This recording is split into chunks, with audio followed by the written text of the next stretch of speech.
ఆహా ఏ మిర్చి అనరామై మర్చి రోజు తిన్నా మరి మోజు తీరనిది. కూరలు ఇవన్నీ ఉన్నాం. వంకాయ కూర టేస్టే వేరు, అందుకే దీన్ని కింగ్ ఆఫ్ వెజిటేబుల్స్ అంటారు. సో ఈరోజు నేను ఒక మంచి రెసిపీతో వచ్చాను మీకోసమే. మీరు కూడా ట్రై చేయండి. స్టార్ట్ చేద్దామా?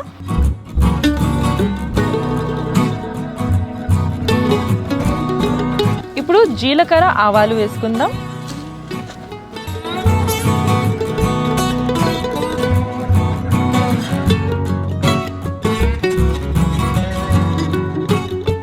ఉప్పు, కారం, ఒక 1 స్పూన్ పసుపు వేస్తాం.